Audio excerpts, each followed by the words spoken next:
బాదుషాని start చేద్దాం.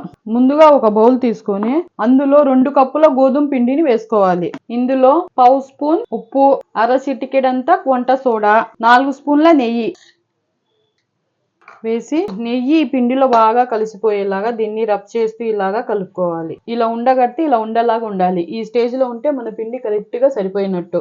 ఇప్పుడు ఈ పిండిలో కొద్దిగా వాటర్ వేస్తూ మన చపాతీ పిండిలాగా కలుపుకోవాలి.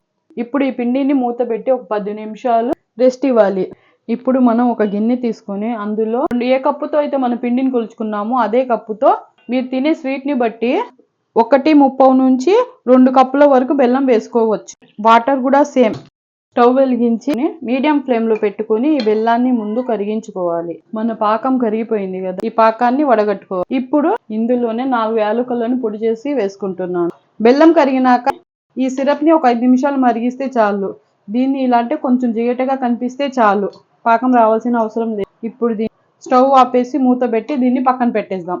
ఇప్పుడు మనం పిండి కూడా రెడీ అయిపోయింది కదా, ఈ పిండిని ఒకసారి బాగా కలుపుకొని చిన్న ఉండలు తీసుకు నిమ్మకాయ సైజులో ఉండలు చేసు వీడియోలు చూపిస్తున్నాను చూడండి. ఇలా మర్దన చేసినట్టు గట్టిగా ప్రెస్ చేసినట్టు, మరీ గట్టి కాదు, ప్రెస్ చేసినట్టు కలుపుకోండి. చూసారా కలపడం వల్ల ఎలా వచ్చిందో? ఇలా వేలు పెట్టి కలుపుతూ హోల్ చేయండి. చూసారా మన బాదుషా రెడీ.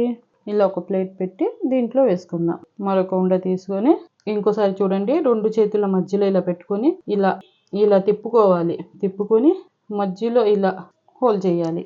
మా వీడియోని మొదటిసారిగా చూస్తున్నట్టయితే మా ఛానల్ని సబ్స్క్రైబ్ చేయండి. ఇలా మనం అన్ని రెడీ చేసి పెట్టుకోవాలి. ఇప్పుడు మనం డీప్ ఫ్రైకి సరిపడినంత ఆయిల్ వేసుకొని వేడి చేసుకోవాలి. ఇప్పుడు మన బాదుషాలను ఒక్కొక్కటిగా వేసి వేడి చేసుకోవాలి. ఆయిల్ మరీ ఎక్కువ వేడిగా ఉండకూడదు, కొద్దిగా వేడిగా ఉండాలి అంతే. గోరువెచ్చకి కొంచెం పైన, మరీ ఎక్కువ వేసేయకండి కడాయి నిండా. చిన్న మంట మీదే అవే వేగి వాటంతటా అవే పైకి వచ్చే వరకు దీంట్లో స్పూన్ పెట్టకూడదు, అలాగే వదిలేయాలి. ఇవి బబుల్స్ వస్తున్నాయి కదా, ఈ బబుల్స్ మొత్తం కొంచెం తగ్గి ఇవి పైకి తేలుతాయి. అప్పటి వరకు దీంట్లో స్పూన్ పెట్టకూడదు. చూసారా మన బాదుషాలు రెడీ అయిపోయాయి కదా. వీటిని వేడిగా తీసుకొని మన వేడి పాకంలో వేసుకోవాలి. వీటిని వేసేటప్పుడు పాకం ఎప్పుడు వేడిగానే ఉండాలి. ఒకవేళ మీరు ఇవి ఫ్రై చేసుకునే లోపు పాకం చల్లారిపోతే 1 నిమిషం పాటు మళ్ళీ పాకాన్ని వేడి చేసుకోండి. స్టవ్ ఆపేసి మిగిలిన బాదుషాని వేసుకోవాలి.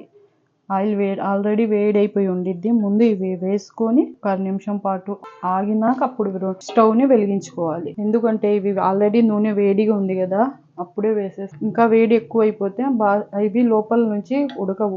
పైన రెడ్డిగా అయిపోతే లోపల పచ్చిగా ఉంటాయి. 1 నిమిషం తర్వాత పొయ్యిని వెలిగించుకోవాలి. వీటిని కూడా సెకండ్ బ్యాచ్ ని కూడా చిన్న మంట మీద ఫ్రై చేసుకోవాలి. ఇలా మిగిలినవన్నీ పాకంలో వేసి 10 నుండి 15 నిమిషాల వరకు పాకంలో ఇలాగే పెట్టేయాలి. ఇప్పుడు వీటిని పాకం లేకుండా ఒక ప్లేట్ లో తీసుకుందాం. చూసారా మన ఎమ్మి బాదుషాలు రెడీ. చూసారా ఎలాంటి మైదా వాడకుండా కేవలం గోధుమ పిండి ఇంకా బెల్లం పాకంతో రెడీ చేసిన బాదుషాలు రెడీ. చూసారా ఎంత జ్యూసీగా ఉందో. ఇంకెందుకు ఆలస్యం, మీరు ట్రై చేయండి. ఈ వీడియో మీకు నచ్చినట్లయితే లైక్ చేయండి, షేర్ చేయండి. ఇలాంటి మరిన్ని వీడియోల కోసం మా ఛానల్ అమ్మ వంటల బడిని సబ్స్క్రైబ్ చేయండి.